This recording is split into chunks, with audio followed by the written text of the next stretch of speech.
Well, first of all, thank you very much for taking time out of your busy diaries to join us today. This is our first quarterly update for the year. It's in fact our first webinar of the year. For those that perhaps haven't met me before, I'd like to extend a huge Pimento welcome to you all. I'm Stephen Knight, CEO and founder of Pimento. And today we're going to be recording the session, as you probably have also just witnessed. I hope you don't mind that. We record these sessions primarily for those people who can't make them. This event is going out live, so if you're watching it up on catch up, don't vote. You may be charged and your votes won't count. Please do turn on your cameras and smile throughout. It's been a while since we all got together and I've missed you. There will be encouraging you throughout to ask questions of our panel. As always, we want to make this as interactive and as fun as possible, so don't be shy. We're dealing with lots of data today, which is good. So we'll be having good insights into what's happening in a variety of different spaces, both immediately in the world of marketing and agency land, but equally too on the wider landscape and the political landscape. Very happy to welcome back today Annabel Dunstan. Many of you know Annabel. You've met her over the years. She's been a constant part of our lineup at Pimento. She's an accomplished entrepreneur in her own right. And she's also the founder and CEO of Question and Retain, a leading insights consultancy that specializes in employee experience, client and membership satisfaction measurement tools. So please do, if you need any help with your client relations, need to understand your organization better, looking at culture, or need to be able to actually see how you correspond with other agencies in your sector, Annabel is the lady to go to. We have Chris Hopkins, also from the world of research and insight. He is from Savanta, another Pimento member. He's the political research director, and he's previously worked in a variety of different capacities, including at the House of Commons. He is a political researcher, specialist, and has worked on a wide range of clients and audiences from media organisations, think tanks, trade unions and campaigns and organisations. He's a regular political commentator in the media, as seen on TV, on BBC, Sky, ITV, as well as LBC and TalkRadio. And he also provides election night analysis for Jazeera. So there you go. Someone who's going to be particularly busy this year with the number of elections that are going on. I'm going to share now some slides, if I may, and put those on screen, and I'll walk you through the agenda for today. Please do use the chat box, which I'll try and monitor as we go through the call, and then we can get going. Okay, so I hope you're sitting comfortably. You got a cup of tea with you. Excellent. Can everyone see that? Give me a thumbs up if you can see that on your screen. Okay, that's good. Rightio, you're in the right place. So let's get going. So here's the agenda. Quick update on where we are. Thank you for all of those that participated in the survey we did back end of last year. We do this annually. If you're not a Pimento member, you'll be pleased to know we listen to our members, constantly look at the services that we provide to our members, adjust accordingly, and understand exactly what they want from us. The Alliance is an organisation that represents independent agencies. It's an association, so we're the yin to their yang. So we're on the commercial side and they're much more on the representative side. They also run things like awards and do lots of coaching and training and development, if you don't know them. And they also run a pulse, which this year I think hasn't had nearly, well, the last quarter had nearly 900 respondents. So it's a pretty good in-depth analysis of what's happening out there in agency land. They then have a presentation from Savanta on what I call the state of the nation, and then some just slides from me at the end to say, look, this is our planning for this year. This is what we're intending to do. Here's the new news, and this is what we're not going to be doing. Is that okay? Cool. Right. Membership survey. I'm going to hand over now and put, if I may, if I can figure out how to do it, put Annabel in the limelight, if I can find you. Where have you gone? Annabel, can you hear me? Yes, I can. Thanks, Stephen. Can you hear me loud and clear? I can hear you beautifully. You carry on talking and I'm going to find you in a second so I can basically highlight you for everybody. But I'll be your button boy. So as we go along, you just tell me when you want to move to the next slide. Okay, thanks. Thanks everyone. Thanks for making the time today. I've got two presentations for you. One is the results of the Pimento annual membership survey, of which many of you took part, so thank you. And then the second part will be the Alliance People Pulse, which is the quarterly roundup of what independent agencies, people are feeling and thinking about working in the industry at the moment. So I will need Stephen to get my slide up, or I could go and improvise. Maybe I'll improvise. Can't see it yet, Stephen, but I'll carry on. So the membership survey was carried out back end of last year, and we went out with 13 questions. I still can't see it.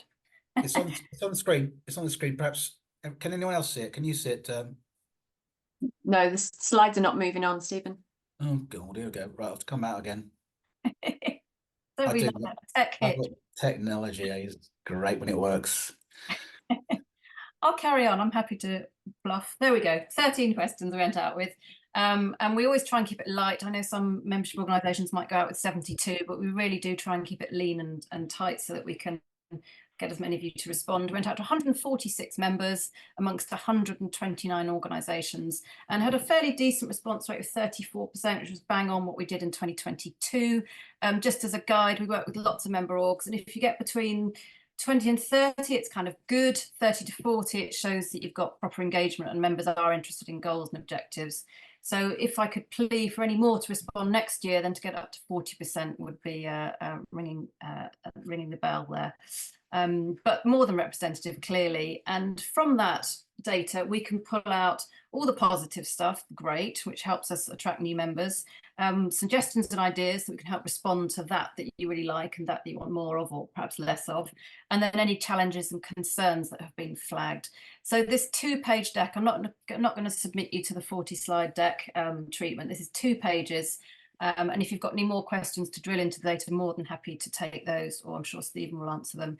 But we've just highlighted a few boxes. So 76%, 3/4 of you rated the frequency of comms as good or really good. And I know you do get a lot of stuff, and we all do. Our email boxes are teeming with information, but the fact that 3/4 of you rate the frequency good is really strong. And 58% rating the quality. So some patchiness there perhaps, but still 58% is a very strong figure, and I've seen a lot worse in other member orgs. So well done on the comms front. And some of the comments for each question, we always ask, well, why you chose a particular rating. And some nice comments here, really good, informative, relevant, thought-provoking and useful. And then the flip side of that, where we've got anything more negative, then the team, sweat a little bit, scratch chins and try and respond to those negative comments that come up. But on the whole, really good on the comms front. So congrats to the Pimento team. 56% of members would recommend Pimento to clients or other agencies. I think the trend that we've seen, and this again is across other membership bodies that we work with, is that with cost of living and the economic crunch, then everybody's wanting to squeeze maximum return on investment on any investments they're making. So in order to recommend, you have to feel that you're getting value, and by getting value with Pimento, it's about getting business out of it and seeing that return. So 56% is a strong figure. Clearly, we want that to go up a little. But 2/3 rated your partner director as good or really good. So again, we've looked at what's working well and applying that to building relationships where they've perhaps not been so strong. So again, some positive comments. I do and have made recommendations. It's a no-brainer to be the part of the best network of agencies. I don't think Stephen wrote that, but we wouldn't know because it's fully anonymised. And another person saying, I'm really happy being a Pimento member and happily recommend it where I can. If we could go to the next slide, I'm also going to bring in Rebecca Dano, who I hope is on the call, to talk about how she has valued the membership and what she's put into it in order to get out what she's currently enjoying in terms of new business wins. But I'll just finish this slide, then I'll bring in Rebecca. Hi, great, you're on the screen. So it's really picking up on this comment. 92% have a broad understanding of how the referral process works. And this is where it gets meaty. And the comment, which I love here, is you have to work at it to get the full value. And my understanding of working at it is to be involved, to be visible, to be engaged, to keep your portal page details up to scratch, and to have a really good, strong relationship with your partner director. But Rebecca, can I bring you in and just ask how you've made use of the Pimento network? You're willing to give us a glowing testimonial. I'm interested in what your words. Yeah, I mean, I would agree with everything you said, Annabel. I mean, I've been a member, of Pimento for about 6 years now, and I'm currently working on business through Pimento. Working on 3 different projects. One's a monthly retainer, but 2 are actually projects. But I think there's 3 areas that I would focus on. You've just mentioned it, but you can't just expect business to come to you. You do have to work with it. So that not only going to the conference, but also making sure you do make effort to do one-to-ones or go to the face-to-face or the 6 p.m. clubs. And even if it might seem that there isn't necessarily an immediate need to have a one-to-one with somebody, you never know where it might lead. I'm working on a piece of business where I actually had a one-to-one about a year ago, but it's only now that a piece of business is relevant. So I would say definitely make that effort. Also think about it from a multiple streams of income mindset. So yes, obviously you can win business, so you can then actually increase your earnings that way.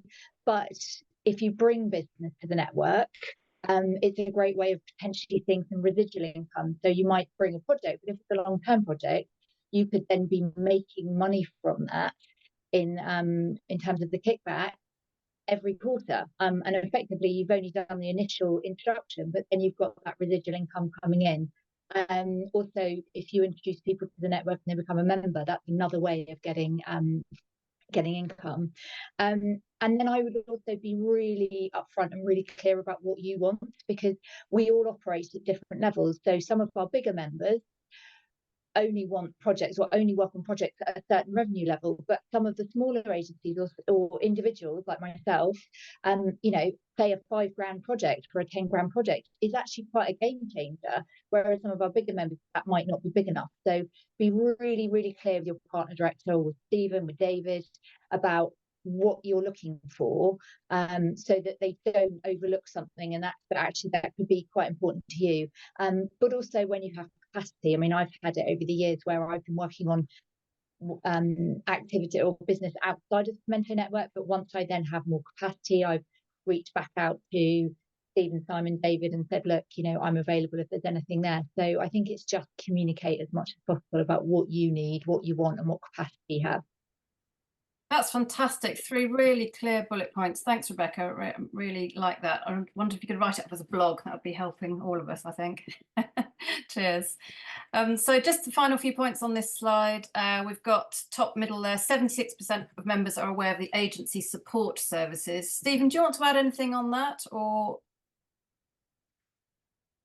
no? Sure. Yeah. I think one of the things we're pushing this year, particularly, I think, when market is tough, is that actually no agency is an island, and you actually can get some exceptionally good advice, often for free, from our pro service members that sit there, and they're there essentially to help grow your business. If we're focused on biz dev and finding other ways to support you through prop development or pricing, whatever, we've got a bunch of very, very good pro service members who will take a call, whether it's an HR issue, whether it's a financial issue, whether it's a legal issue, and help you. That help is genuine, and they're specialists in our sector. So if you haven't looked at the support service proposition, if you need a reminder, at the bottom of all the emails that we all send out centrally, there's a link to, it says pro service membership.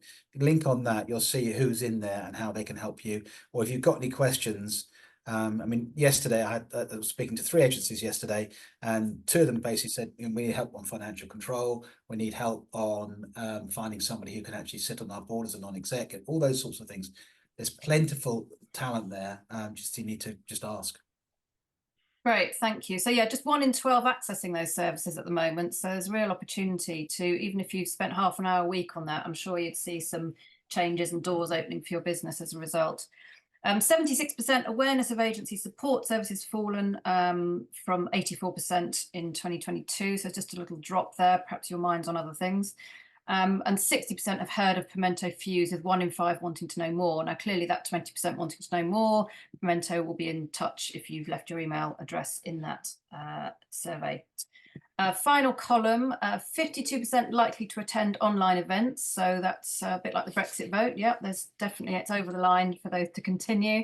And then over half of you seeking event topics, and your top choices were future perspectives, so understanding what's coming, and tech and AI in marketing.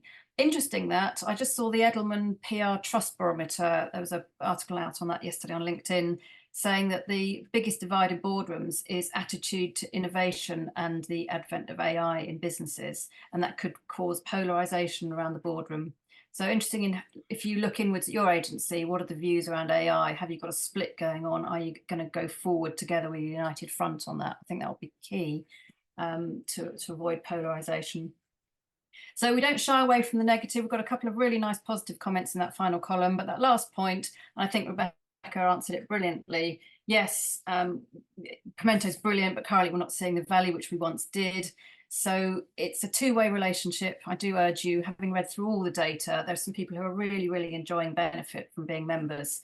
So those that perhaps aren't in that happiest of places, do take on board what Rebecca said and use it for your benefit. Good. Could we go to the next presentation? I love doing these at high speed. I'm now going to do the Alliance People Pass presentation, unless there are any questions on this from anybody. No, we're going to need to move at rapid speed, if we may. So I'll go to the next slide, if I may. Okay, great. So the Alliance People Pass, it's run quarterly. We go out to all independent agencies. So the link is available beyond the Alliance members, Pimento members, and out into the ether. So if we go on to the next one, we'll see the results tracking over. We've done, I think, 9 waves of this now, and you can read the figures on the right for yourselves. We're up near 900 for Q4 2023, with 67 agencies responding. And you'll see that bottom right-hand figure, 41 had more than 6 responses, which means they got their own tailored report, which then could be compared to the aggregate data across those 67 other agencies. It's a free link to access. We're going out next on the 5th of February, and we asked 9 questions across pride, respect and trust, enjoyment at work, diversity and inclusion, learning and development, hybrid working, leadership and comms, sustainability, mental health, whether you're going to stay in your agency or not, future employment, and the cost of living concerns. So some really interesting topics. You'll see figures staying pretty similar for pride, but where we get the real gold dust in this is the comments. And the comments on the right, got a green and a red, always green, positive, red, less positive. And that's the gold dust because, again, these are all anonymized, of course, but every agency can learn from these comments, because if you flip those reds, that's what you need to be thinking about in order to improve how it is around here for your people. So if you're getting comments, if you think about your own team back at base now, are they proud of your achievements and are they working together? Are the founders great at communicating the company goals and objectives? If not, then we could be looking at whether they want to stay with you or not in the future slides. Okay, next slide. Respect and trust, and we slightly morphed this question a few weeks back, a few quarters back, to build trust and respect so that we could make room for another question. Again, 2/3 saying that they are trusted to get on and do a good job. So when someone's got a new structure, saying the new structure in our team has made me feel so much more trusted, valued, and the encouragement and support is great. These are all big ticks. This is what make people stick and stay and want to go the extra mile with you. Sadly, we've got someone saying not being listened to, which is clearly my big topic. Question and Retain is all about listening better. If you're not encouraged to voice your opinion and not listened to, sorry, encouraged to voice opinion but not listened to, then that's actually counterproductive. Thanks, Stephen. Enjoyment. I love this question because we're in the creative industry. For many people, talking to their ad agents, their creative agent, their PR agency is the highlight of their day. So as creative folk within agencies, we need to be enjoying ourselves, otherwise we can't give that back out to our clients. So only 1/5 are saying they had more fun in the last 3 months than previously, with a big bulk sitting at 22% saying less fun, and just a couple saying it's never been fun. Quite amusing, but a bit sad as well. But again, the green comments saying our team has had lots more fun, not only the approach to work, but more socials too. It's made us become a much closer team.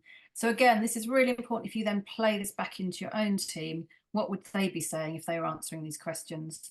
And we've got the more negative comment. It's been a tough and relentless year. It feels like we should be in December. This, of course, was conducted in November. At times, I feel too tired to enjoy the agency experience as much as I used to. So a watch point, and this does link in with mental health and well-being, of course. Next. D&I, this has slipped back in Q4 2022. So a year ago, just over a year ago, it was at 31% saying the agency's culture with regards to D&I was really good. That's slipped back to 23% saying really good. Now we know that attracting talent, we need to widen the pool.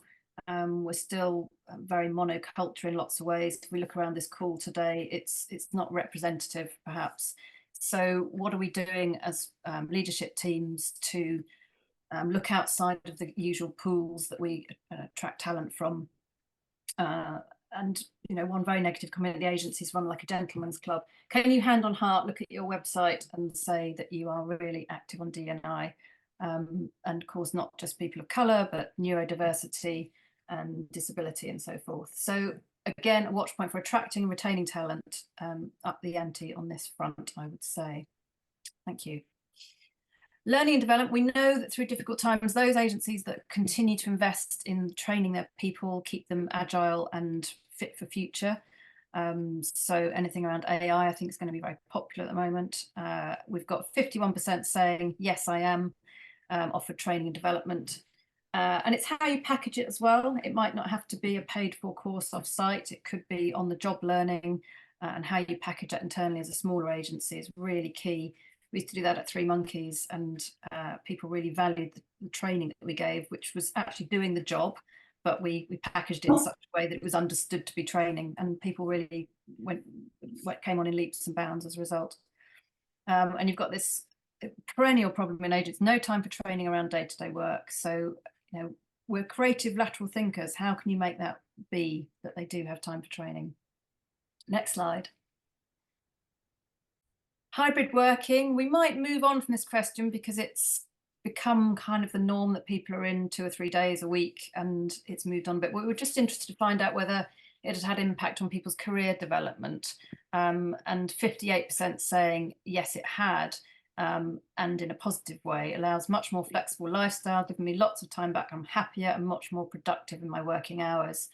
I think the challenge from some of the comments we've come out with in the no, it's had a negative impact, is perhaps people who aren't so good at coming forward and stepping up and getting responsibility. If you're not seen, if you're less visible, and you're working from home more, it might have slowed down your career progress. But again, that's two-way. It's down to leaders spotting people who aren't putting themselves up for stuff, and making sure that you're having those appraisals and check-ins to make sure you're bringing on your talent, whether they're at home or in the office. Leadership and comms, if we can't get this right, then what is the point? We're a people business, you know, agencies, comms, advertising, PR, digital, it's all about our people. And so we need to communicate well. Communication is two-way. You've got to give out the messages, but make sure you're getting back an understanding from them, that the message has landed about where the agency's going. And when people know where they're going, they're much more likely to pull together and go the extra mile when needs must. So a negative comment there, vague plans are mentioned, but from time to time, but there's a lack of clear direction from senior management. So again, hand on heart, could you ask all of your team today where do they think the agency's going? Would they be saying the same thing? And is it what you want to be hearing? So good questions to take back to base. Sustainability, again, this is still hovering around just 1 in 5 saying it's really good in terms of the agency's approach to sustainability in relation to climate change. We've got the positive, lots of great initiatives here, accreditations, training, a new pledge scheme that helps us on our measured journey to net zero. There's some pockets of real excellence in independent agency land, and there are some quick wins that you can implement. And I think in this age, attracting the next generation talent, it's going to be uppermost in people's minds. What is my organisation doing on this front? So again, part of your retention plan to make sure you've got your ducks in a row for sustainability. Great, next one, mental health score. This is really, really important. If you look at that trend, we were starting to track upwards from Q3 or Q2 2022 at -1. On the NPS score, anything above 0 is deemed good. It's not until +30 that you get an excellent rating. So here we're hovering in all the negatives. It was going up and we hit a dizzy heights of +4 in Q1 this time last year. But just before Christmas, it's crashed back down to -16. So that means that is less than good, obviously, and we want it to be up near 2030 for it to be in excellent shape. We are not alone as a sector. Mental health scores across UK PLC are challenged. But a watch point, have you got your mental health first aiders in place? Are you doing more to raise awareness? Have you got a no fear culture about people acknowledging they have mental health issues? Very, very important. I also think it's kind of interesting that actually there's some seasonality to this. I mean, we know that Q4 people are generally speaking pretty tired, pretty worn out, coupled with the fact, obviously, that there has been a lack of support in terms of the number of people in position. So whether that's actually people feel more leaned on and more worn out as a result, who knows? Yeah, some of the comments were about it. Yes, that one, it feels like it should be December already. Some worn out. So what are you doing? I think there's a discussion point coming up against that in the penultimate slide. Future employment. I love this because 1 in 4 people, so that all those blocks on the right, 11, 3, 1 and 11, add up to saying they're thinking about leaving. They might join another agency, they might leave the industry, and they'd rather not say, which I would suggest means they're not intending to stay, but they don't want to admit it. Again, this is anonymised, we don't know who said what, but 1 in 4 agency staff aren't positively saying, yes, I'm going to stay with you. So some churn is useful. There might be a round peg in a square hole in your agency, but do you want 1 in 4 of your team to be thinking, maybe not? So it's drawing together all the positive comments from all the questions that have gone before around pride, trust, respect, enjoyment, L&D and so forth, that help someone to stick and stay with your agency. So where are you on that scale, would you say? And we've got the positive. I'm really happy here. I feel like I've grown tremendously from a professional point of view. So people do want to get the salary and the benefits, but they want to grow as well in terms of their ability and understanding. So are you doing that for your teams? And we're coming to the home straight now. Cost of living, we wanted to measure concerns around it, and whether agencies were stepping in to support employees in this. I know some people are giving cost of living energy bursaries and transport and so forth. We've got some amber comments there for those that people are saying they're not very concerned. I'm struggling. I asked for a pay review back in April. They said it wasn't in the budget, but they would review in September. I've not heard anything. So again, communication around that, what's possible, and maybe tailoring it to individuals who are struggling. I'd hope to see more frequent salary reviews to match the cost of living and inflation. It's about being open, transparent, authentic about what you can and can't do as an SME. But yeah, interesting to watch the counters change there. Thanks, Stephen. And then the top 10 room for improvement. This was those in red are new to the list. Those last 7 were on the last quarter's list. So if you look at nothing else but this slide, that will help you look at what the majority of agency staff are saying. And number 1, topping the chart, enhancing employee well-being. Well, that's clear from the mental health score and enjoyment. And would you stay at this agency? These 3 questions feed into that. And then the final slide, we haven't got time to go through it all today, but I'd love you to take this away. I'm sure Stephen will share the deck with you. But each topic, I think, throws up questions, and these are the questions that I've put in just as a sort of guide. And there could be, a quarterly focus for your board or SMT meetings against each of those factors. So you can see the movers and shakers in the change column there, but I think the questions are the interesting bit. So that is a rapid tour, because I know we've got to hand over to Chris at Savanta now, but happy to take any questions either now or do get in touch with me individually if that's useful. Brilliant, as always. Lots of interesting comments I'm sure that we'd like to share with you. I suggest that we do is basically put those into the chat, and then we'll come back to that later on. I know you've got to be off by 10:52, so if we don't get back to you today, I will make sure that we connect you with some of those comments. Equally too, for the clients that are on this call, there's quite a few brand owners on this call. Some are previously in agency land. I'm sure there's massive similarities to your own organisations there. And equally too, I think, when you're working and wanting to work with agencies, as I'm sure you will concur, happy agencies with that are supporting and developing talent tend to produce great work. So you as I guess as budget holders should also be thinking about checking out your agencies on some of these dimensions to fully understand actually how are they when it comes to D&I, how are they with mental health and so on. Brilliant. Thank you, Annabel. We're now going to hand over to Chris. Find him on here somewhere. He's hiding here. There you are, Chris. I'm going to make you man in the spotlight, and I will basically move your slides if that's okay for you. Stuff. All right, thank you very much. Yeah, good morning, everyone. Thank you very much for having me.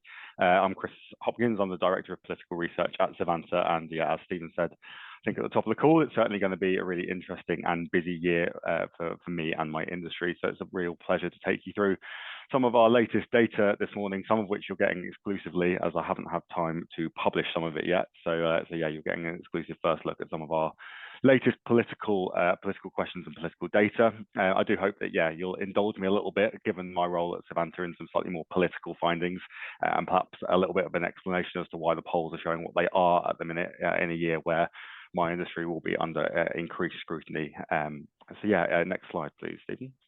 I will kick off, though, with a slide that shows that the cost of living remains the main policy area that the public will say that will influence their vote at the next election.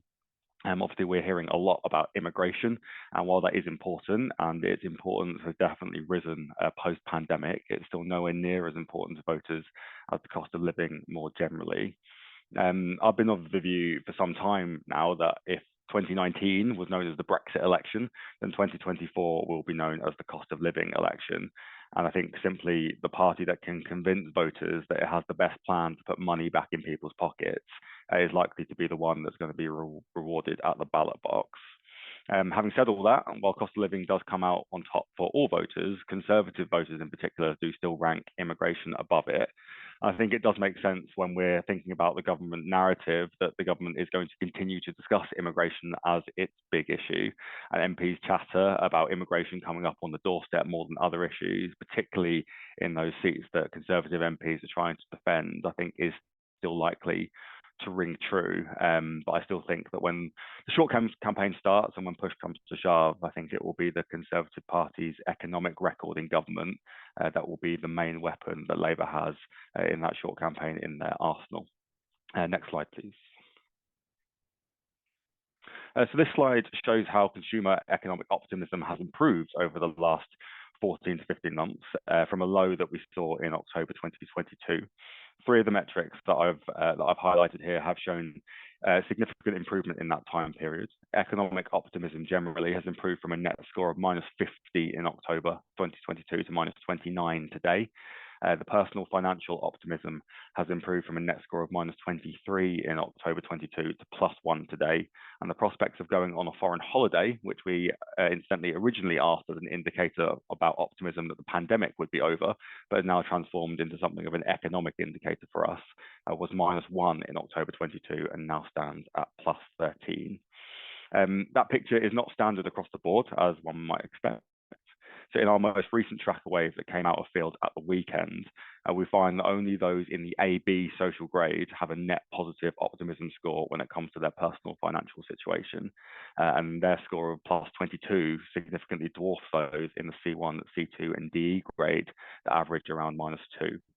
And broader economic optimism, though, seems to be driven less by social grade and more by political persuasion. So while there are very few significant differences between social grades and their broad economic optimism, it is Conservative voters that are driving an improved economic optimism among consumers, and they're twice as likely to be economically optimistic compared to the public as a whole, and 2.5 times more likely to be optimistic than Labour voters. These findings are reinforced by the latest Joseph Rowntree Foundation poverty report, which was released yesterday. I haven't had a chance to put a slide together for this, but research conducted by Savanta for the JRF found that almost half of households in the lowest equivalized income quintile are currently in arrears with their household bills, while almost 6 in 10 have experienced some food insecurity in the last month. Year on year, these figures are showing some, although incredibly minor improvement, with roughly a 4-point drop in the proportion saying that they're currently in arrears, have experienced food insecurity, or have gone without essentials when compared to October 22. So next slide, please, Stephen. So yeah, I'll back over to my area of expertise and the political side of things as we head into an election year. So our latest poll, which was due to be released this morning, but is yet to be released, shows Labour's lead currently only stands at 14 points. This is a little on the low side, both in terms of what we've been seeing recently as Savanta, but also in terms of the results across the polling industry at the moment. Prior to this latest round of fieldwork, Labour's lead had been pretty static for some time. At Savanta, we hadn't seen a Labour lead below 15 or indeed above 19 since September 23, where coincidentally we recorded both a 20-point lead and a 14-point lead in consecutive weeks. There are some known methodological differences between the pollsters, and this is likely to account, at least to some extent, for the differences that I've just mentioned, but there could be some other unknown factors at play as well. Opinion have also had a recent 14-point lead, but this is compared to some of the much larger 23-point leads that Redfield and Wilton have published this week, and the 27-point lead that YouGov have published this week. And I don't think the polling industry at the minute can be accused of herding. The main differences across the industry, I think, at the minute broadly fit into two categories, and that's how we treat undecided voters and also how we treat minor parties and their supporters. So at Savanta, we try and squeeze undecided voters to give us a voting intention. So once they've selected that they're undecided, they're then asked a second question, and how would they vote if it was a legal requirement? Although undecided does remain an option here, in our latest poll, about 30% of originally undecided voters then gave us a voting intention. When we add those back in to the headline voting intention, the impact tends to favour the Conservatives. So in our latest poll here, it gave 2 points to the Conservatives and took 1 away from Labour, indicating that before squeezing undecided voters, there was a significantly larger Labour lead.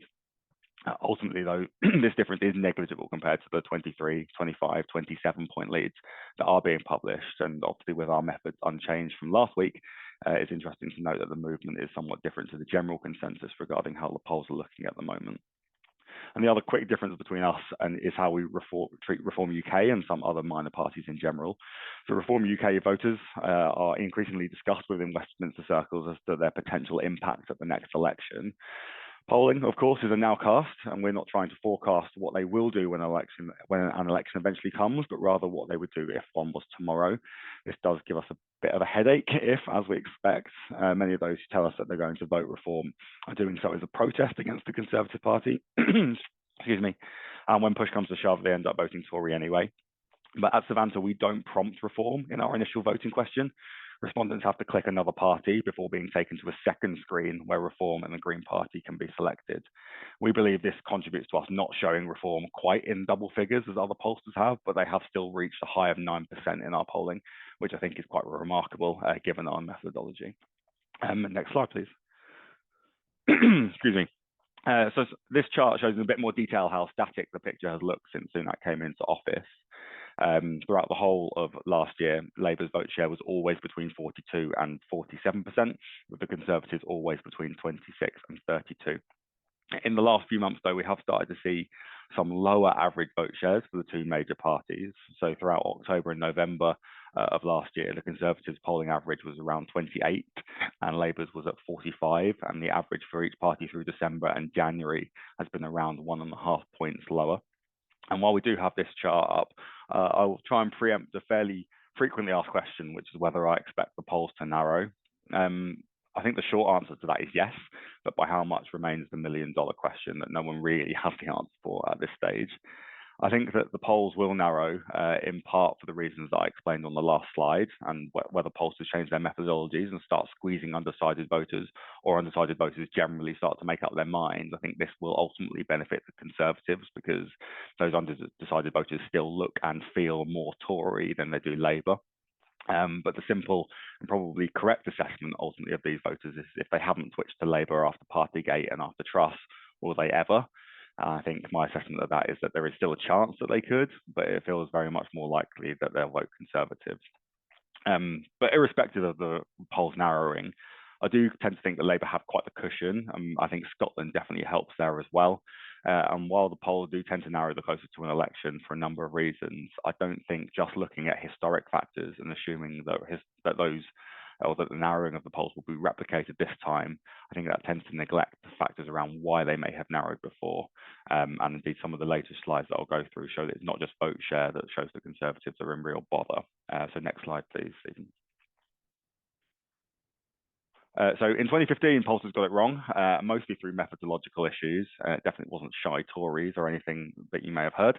But frankly, I think pollsters in the industry should have seen it coming. The main sense check that I've asked myself since we started to show Labour lead through 2022, 2023, and now given the size of those leads at the minute and how we've gotten to where we are, is about the other metrics that indicate Labour are in course for a general election win, and quite a sizable one at that. I think in 2015, despite the polls being neck and neck, basically Ed Miliband trailed David Cameron's personal ratings. The Conservatives were trusted way more on many key policy areas, the economy being the main one, but also immigration, which was important at the time due to the threat that the Tories faced from UKIP. This time round, there are frankly no such issues. Starmer leads comfortably on our best PM metric, a metric that is notoriously biased towards any incumbent Prime Minister, and has done so since May of last year. In our latest round of polling, we're seeing just 57% of Conservative 2019 voters saying that Rishi Sunak would make the best Prime Minister, and a significant 1 in 6 preferring Starmer. Next slide, please. The same pattern emerges when we look at each leader's net favourability. This latest poll does show Starmer's own net rating at its lowest since Sunak became Prime Minister, but that does look like something of an outlier. But even then, it's still almost 20 points higher than Sunak's, whose own net rating is only 1 point higher than the worst that we've ever recorded for him. I'll spend a little bit of time just talking about Starmer, because this -8 figure does look a little suspicious, but any outlier could also ultimately be the start of a trend, and we won't know until next month. Irrespective of that, much is made about him and has already been made about him and his personality, and how the public haven't really taken to Starmer yet. My sense is that all of that is true and is repeatedly backed by data. So while it is quite rare for leaders to have a positive rating in this sort of metric, I think from memory, only Nicola Sturgeon in Scotland has repeatedly had a positive rating in our post-pandemic polling. Starmer's numbers do tend to indicate a leader who is yet to really capture the imagination of the British public. I think to what extent that's an issue remains the key question, and a lot of our work, including some of our qualitative work, tells us that there's a strong public desire for change. And although Starmer is no Blair, circa 97, he certainly represents more of a change to the public than Rishi Sunak does. There's a high level of Conservative fatigue, and Keir Starmer is capitalising on that, but many voters are choosing to vote against the Conservatives than for Labour. Some may believe that to indicate Labour's lead is softer than the polls show, but I tend to believe that the discontent towards the Conservatives far outweighs any ambivalence towards Labour at the moment. Next slide, please. So we've seen Labour lead the Conservatives in every policy issue for a fair while, but this latest poll does show a slight tightening of their lead in some, with the Labour share coming in by 2 to 3 points on almost every issue. But interestingly, a major exception here being immigration, which is particularly interesting given that the fieldwork was conducted the week after the Rwanda vote in the House of Commons. And next slide, please, Stephen. And then similarly, when it comes to the government's 5 key pledges, Labour has led consistently on those two.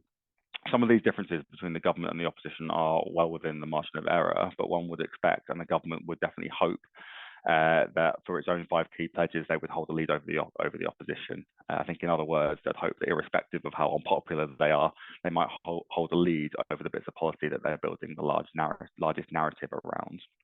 And I think this has continued to feel like the biggest issue that this government under Sunak has had. They are unpopular, and while they do tap into issues such as immigration that are important to the electorate and their core voters, they seem to have an inability to legislate effectively, and that's often created a bit of a rod to their own back. They seem widely incompetent, and when they do achieve some wins, it's quite rare for the public to credit them with success, and that has perpetuated some very static or downward polling. Next slide, please, Stephen. And then this final public polling slide doesn't tell us a great deal, but I felt it was interesting to include, given so much has been made of the sheer number of elections to take place in 2024, and where UK eyes will inevitably turn away from the UK and look towards the democracy over the pond, particularly given both elections are likely to dovetail and could potentially result in 2 changes of leader. I think the most interesting finding here is the number of Conservative voters who also feel negatively towards the prospect of Trump as US president. While it's no secret that the Republican Party, let alone Trump himself, are to the right of our Conservative Party, many high-profile Conservative MPs such as Jacob Rees-Mogg and Jake Berry have already made public sort of endorsements of a second Trump term. And I think that there is a risk that they end up alienating a portion of their voter base if this continues and becomes more widespread, especially if the election campaigns do end up overlapping. So next slide, please. So we'll take a look at business attitudes, updating some trackers that we've been running for a while, and also taking a quick look at some fresher questions, and some of them those with a more slightly political slant. So next slide, please. So this chart shows the challenges that businesses are currently facing, and it's relatively unchanged from the last quarter. There is some improvement with 1 to 2 point decreases in the proportion of business leaders that select most of the challenges on that list, and the most notable improvement is on cash flow and working capital, where 27% of businesses said that this was a challenge last quarter, and it's 23% now. However, those top 3 challenges here, rising energy and fuel prices and remaining profitable, they remain almost entirely unchanged. There is a perception, I think, among business leaders that while the business landscape is improving, some of the larger challenges remain really stubborn, and this continues to affect a business's prospect of sustaining itself and its overall profitability. Our Business Confidence Index report, which I can send a link to on request if anyone would like, has also remained relatively static in the last quarter of 2023, with a confidence index score of 37, almost identical to the 39 from the previous quarter. While this does present some significant improvement from 2022, where confidence plummeted into the 20s, it's still quite a way off the post-pandemic high of 57. And next slide, please. This slide shows the difference in optimism between smaller and larger businesses. So large businesses are 1.5 times more likely to predict growth for their business and their sector this year than small businesses. I guess naturally, larger businesses are more secure from economic turbulence and can more easily navigate their way through uncertainty. But there is starting to be some more positive noises from smaller businesses too with regard to their own growth and its potential for the coming year. And next slide, please. However, overall businesses are now twice as likely to predict growth versus decline. There have been a few dips in the last 6 months, as you can see with those 35 and 36% figures, but the general trend has been recovery over the course of the last year, with 33% of businesses saying that they were expecting growth in December 22 compared to 42% now. And naturally, the proportion that we're expecting a decline a year ago has also moved in the opposite direction. And then I think the final slide, showing business leaders' perceptions of their current party preferences. It does mirror or echo, I guess, much of what our public polling does. So in a nutshell, Labour have a healthy lead, but there's much lower direct enthusiasm for Starmer and given the audience for Reeves when it comes to who the next Chancellor will be. It's interesting to see if or how these figures change closer we get to an election. But towards the back end of 2023, there were hardly any changes despite continued conservative doldrums and a distinct lack of economic recovery. Thank you very much. Chris, thank you very much indeed. As ever, very comprehensive, lots of data and lots of stuff for us to kind of consider. The reason why we always look both at the macro and the micro level is that obviously all of this impacts on our customers' propensity to spend, that both our end customers as well as obviously the brands that we work with. So I think it's essential to kind of understand what's happening both politically and economically, because that at the end of the day provides confidence for investment from brands, for investment from consumers. I'm conscious that we have actually seen a lot of data today, and I'm also conscious we haven't got a lot of time. And for some reason too, they are. My slides have disappeared, but they're back again. With only 10 minutes to go, I won't do justice to what I'm about to present, but I'll do as much as I can, and then the rest of it we'll send over to you afterwards, if that's okay. But I'm going to just whistle-stop tour over how we are taking all that information, all the feedback, both from the survey, looking at the macro and the micro, what's happening in the economy, and thinking about how we can best serve you in 2024 and what we need to do. Quick reminder of some of our activities last year. Now, you'll be pleased to know that we actually analyse the hell out of everything that we do. We track and have a number of KPIs. Last year, we had over 52 events. I think, sorry, not over 52. There were 52 events across the year that we produced on behalf of our network.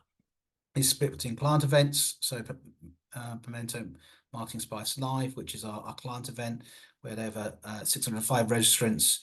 Roughly speaking, we're seeing on these calls roughly about a 50% decline in attendance, which is why it's so important for us to then share, as we do, on our YouTube channel, where we are seeing a significant increase in views. 10,500 people viewed our content last year. Social activities up by 51%. New followers to Pimento is up by over 100%. Web traffic, interestingly enough, when you're seeing this right across social at the moment, is that more and more people are consuming content from social rather than from going to people's websites. Those that do, however, are spending longer with us, which is important. And we are doing a stack of work on the website. We're overhauling it again to make it far more SEO'd and focus on delivering impact for our end clients. In other words, we want it to become basically a way in which we attract and get briefs that we can then share with you. As you're aware, we've taken a number of initiatives to segment our offer to our clients, including the development of Pimento Agitators, which is our consultancy offer. That's led to 17 engagements last year. Our thought papers, which you all participate in, so the white papers that we produce on a 6-week to 8-week basis, has generated a significant number of leads. And our new proposition in the world of digital transformation, called Evolutionaries, because we couldn't call it Transformers because that's old hat apparently, is also engaging and actually creating opportunities. So sort of big tick in terms of what I call output comms. In terms of what that means in terms of biz dev, and the sort of bottom line, last year we had 203 briefs that we shared with you. 90 of those turned into real live opportunities. So first of all, that talks to the fact that there's still, unfortunately, a lot of ghosting going on. Over half the briefs basically didn't materialize, with people basically thinking they wanted to do something to actually doing something. And of those 90, we had 63 that actually turned into pitches and opportunities. But rather sadly, our win rate was only 19%. Now, we can obviously generate opportunities, but what we can't do is win it for you. So one of the things that we want to do this year is focus on how can we actually improve that conversion rate. What do we need to do to make sure that agencies within the network are winning more from these 63 opportunities that were generated, about £5 million worth of value compared to 7 million the year before, which reflects spend levels. So there's nothing new there. That's what's happening in the marketplace as a whole. I'll continue. In terms of our core proposition and what we do, I think most of you are pretty aware of where we like to play, the proposition, the value that we offer to you. We are constantly looking at what we can be doing more of or less of, creating new opportunities to do really what we're about, which is we're here to help grow your business. However we do that, whether it's business development, whether it's advisory, whether it's proposition development, positioning, whatever it takes and whatever you need, we will have both the resources and the expert to make sure it happens. And we've been passionate about that for nearly 20 years, and we started this business in 2005.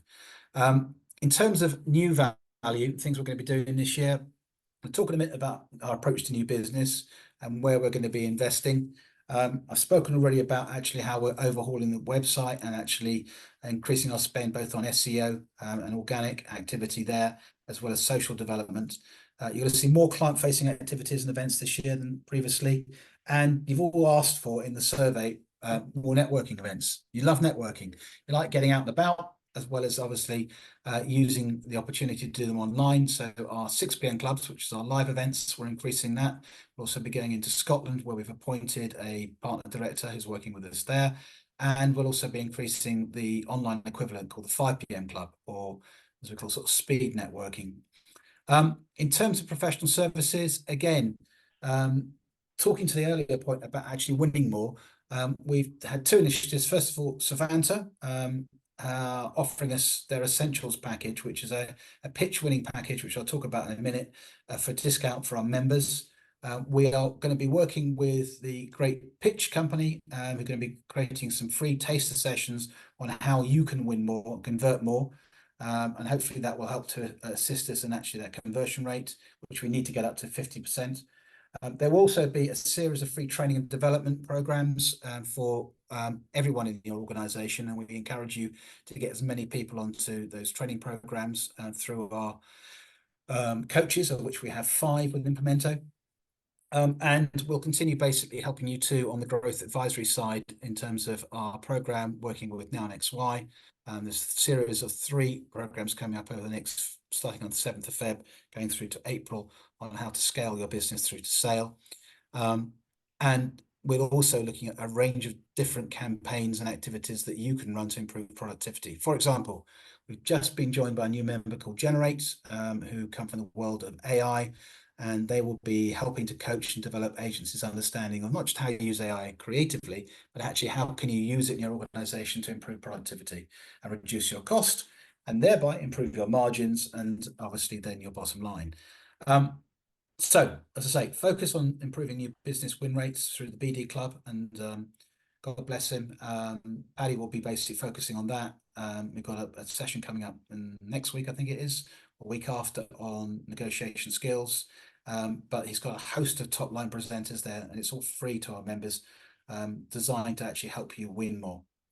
And then we're also looking at the kind of the people costs. How can we find ways to actually reduce the cost of both retaining and attracting talent through our recruitment programs? And we've got a key recruiter within the network, as you know, but equally too on property. So are there things that we can do, both share costs and equally to utilize some of the offers we put out there in the recent past from organizations like Room 32. So how are we doing? We've got about 4 minutes. So the thing I referred to just now, which is this essential pitch win strategy, is a proposition that is run as a loss leader by Savanta, and they've offered to lose even more money on it by offering a discount to our members.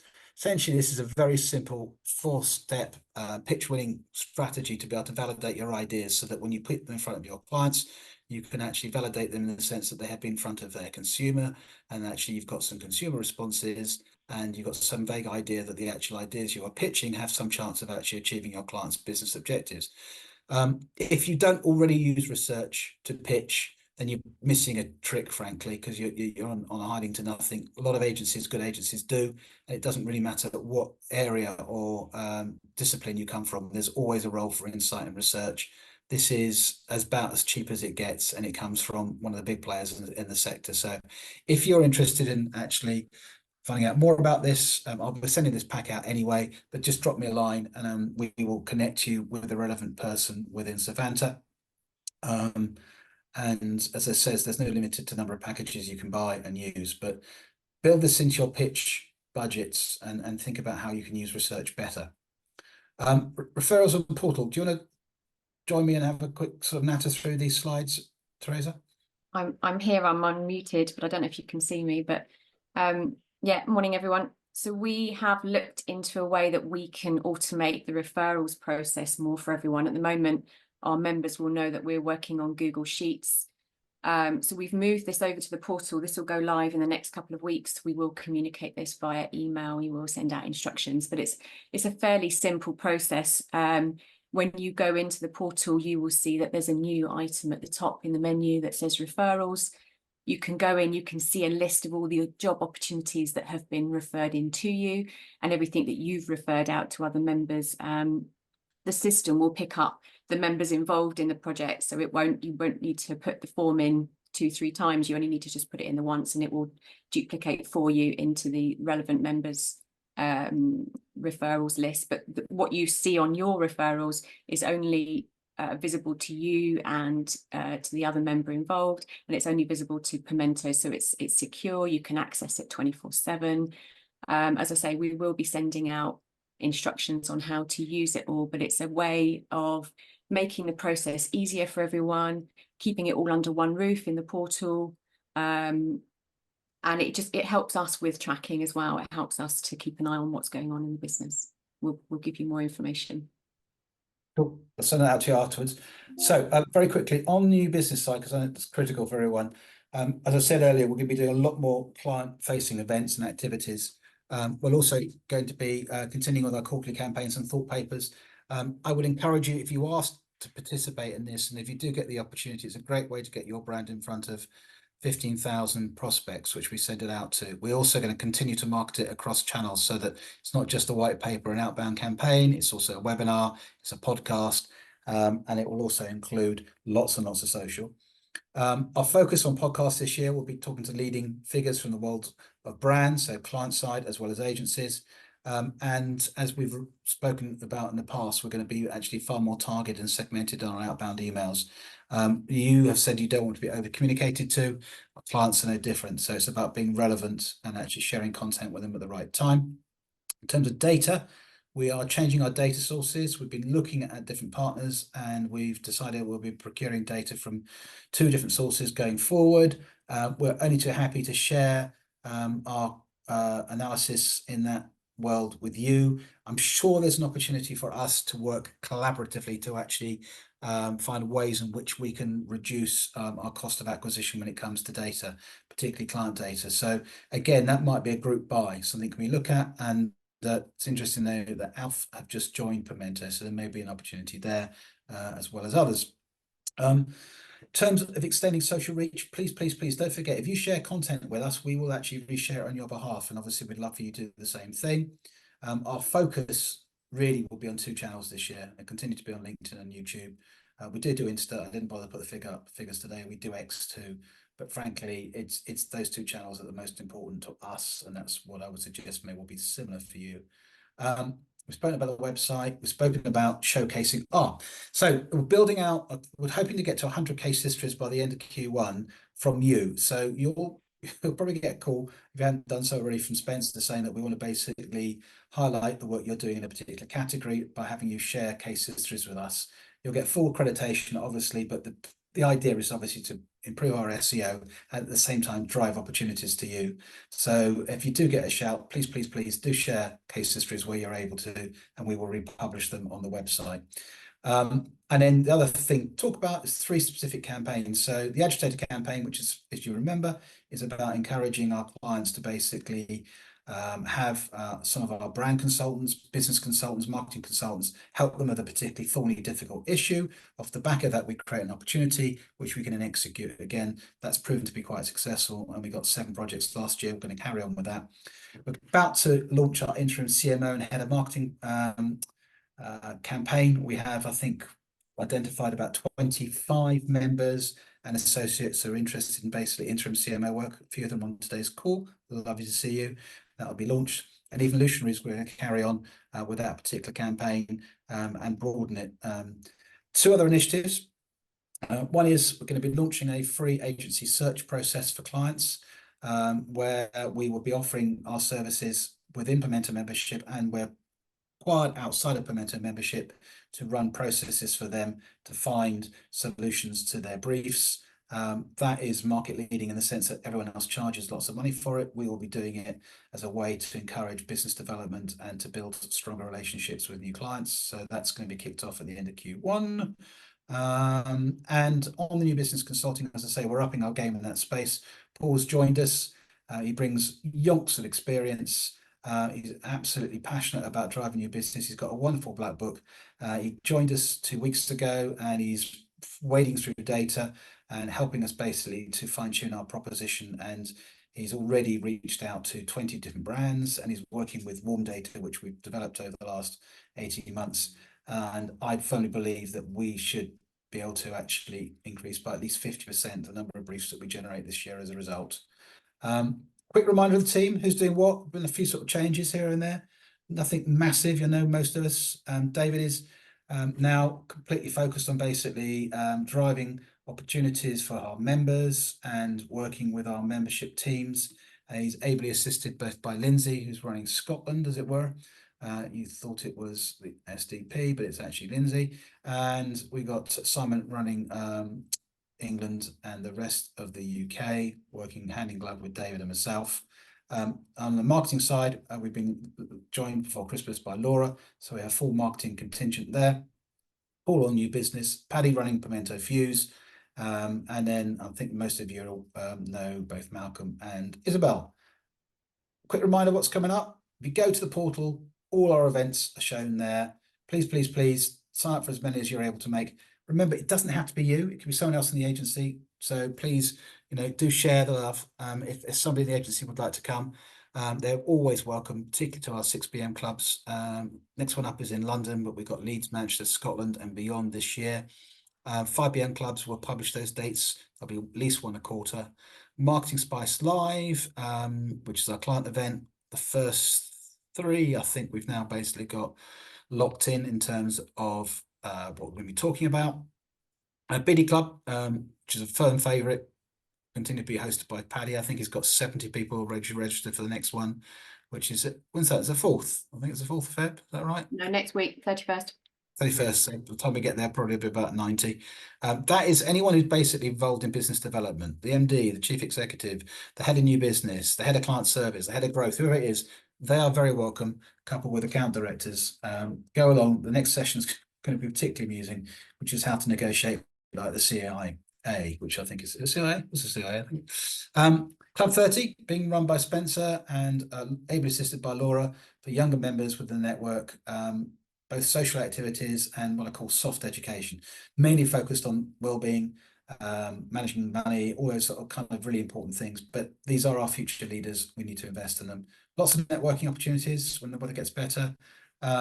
Lots of opportunities to partner on client-facing activities. I think about 8 of our members have now created their own networking clubs, to which you are all actively welcome to go to. We are also looking to do some larger client-facing networking events across the UK in partnership with another well-known large organisation who I will tell you about as soon as the deal is done. But it means that you will have the opportunity to come to, ideally, a Pimento activity where we would have a presence as Pimento, and you would be able to actually use our facility to be able to actually pitch yourself to potential clients. And that's a big new initiative. Plus, of course, all the social stuff that we love and do. And if there's other stuff you want to do, then you just need to let me know and we'll organise it.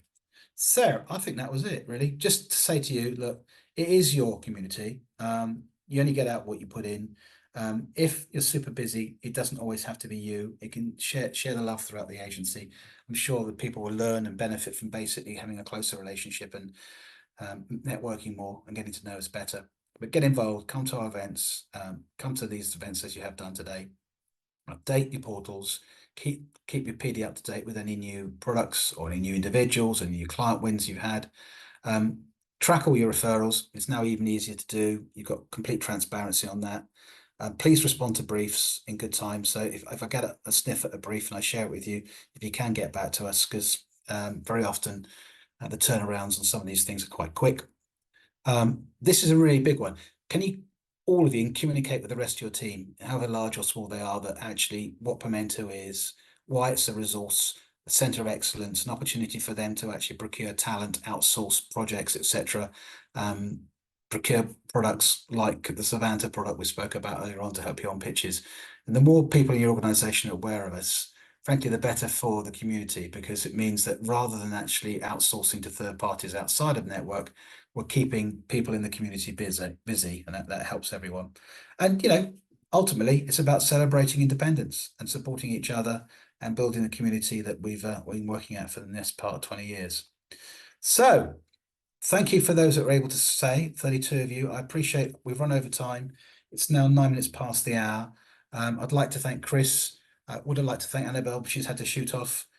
Hope you found it interesting. We've covered a huge variety and range of stuff today. And there's lots of information there. You'll get a copy of the presentation tomorrow, and we'll equally share with you the video link so you can share it with other people in your network and your agency. And if you've got any questions, do drop me an email. Always good, happy to hear from you, as you know. And I'm very optimistic. I think 2024 is going to be a lot better than we would have seen. You saw the confidence that's rising in the community and how businesses are thinking about the future. Yes, we're going to have a change of government. Yes, there's going to be activities to deflect us. Yes, inflation's a problem. But actually, if we work together, we can all benefit from this cycle in the economy, and we can all do well from each other. So that's the message. Have a cracking rest of the week. And thank you very much for joining us. I'm off to go and join Clive and Graham at the Alliance in a moment, and I'll send them your love, and hope to see you all in person very soon. Thank you.